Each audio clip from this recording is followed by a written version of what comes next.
தொண்டரடிப்பொடியாழ்வார் அருளிய திருமாலை 10வது பாசுரம் முதல் 18வது பாசுரம் வரை.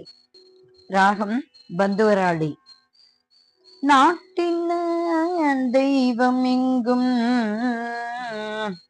நல்லது ஓரருள் தன்னாலே காட்டினான் திருவரங்கம் உய்பவர்க்கு உய்யும் வண்ணம் கேட்டிரே நம்பி மீர்கள்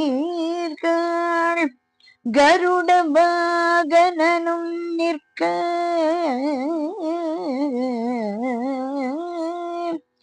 சேட்டை தன் மடியகத்து செல்வம் பார்த்து இருக்கின்றீரே. ஒரு வில்லால் ஓங்கு முன்னீர் அடைத்து உலகங்கள் உய்ய செருவினே அறக்கற்கோனை சற்றனம் சேவகனார் மருவிய பெரிய கோயில் மதில் திருவரங்கும் என்ன கருவினே திருயிலாதீர் காலத்தை கழிக்கின்றீரே. நமனும் முக்கலனும் பேச நரகில் நின்றார்கள் கேட்க நரகமே சுவர்க்கம் ஆகும் நாமங்கள் உடைய நம்பி அவனது ஊர் அரங்கம் என்னாது அயர்த்து வீழ்ந்து அழிய மாந்தர் கவலையுள் படுகின்றார் என்று அதனுக்கே கவல்கின்றேனே. எரியும் நீர் வெறி கொள்வேனை மாநிலத்து உயிர்கள் எல்லாம் வெறி கொள் பூந்துவள மாலை விண்ணவர் கோனை ஏத்த அறிவு இல்லா மனுஷர் எல்லாம் அரங்கம் என்று அழைப்பராகில் பொறியில் வாழ் நரகம் எல்லாம் புல் எழுந்து ஒழியும் அன்றே.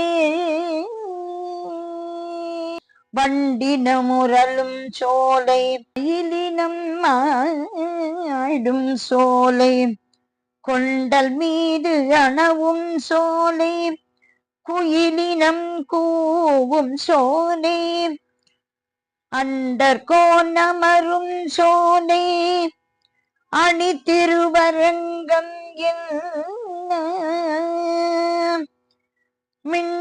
மிண்டற்பாய்ந்து உண்ணும் சோற்று விலக்கி நாய்க்கு இடுமின் நீரே.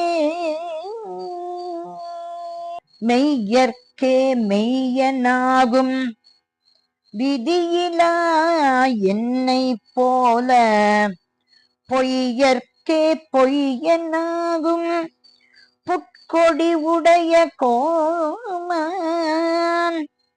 உய்யப்போம் உணர்வினார்கட்கு ஒருவன் என்று உணர்ந்த பின்னை ஐயப்பாடு அறுத்து தோன்றும்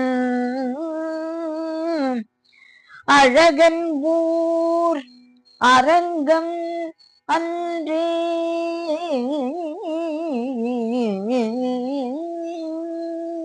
சூதனாய் கள்வனாகி தூர்த்தரோடு இசைந்த காலம் மாதரார் கயற்கண் என்னும் வலையுள் பட்டு அழுந்து வேனை போதரே என்று சொல்லி புந்தியுள் புகுந்து தன் பால் ஆதரம் பெருக வைத்த அழகல் ஊர் அரங்கம் நன்றே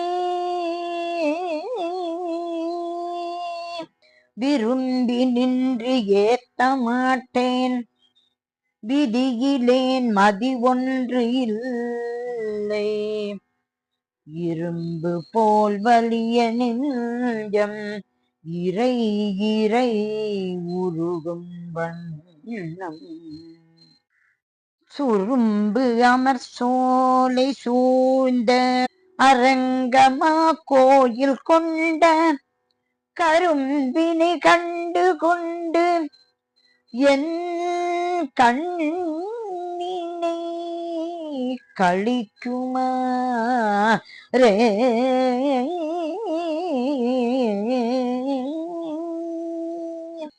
இனி திரை திவலை மோத எரியும் தன் பார்வை மீதே தனி கிடந்து அரசு செய்யும் தாமரை கண்ணன் என்னான் கனியிருந்தனைய செவ்வாய் கண்ணனை கண்ட கண்கள் பனியரும்பு உதிருமாலோ என் செய்யேன்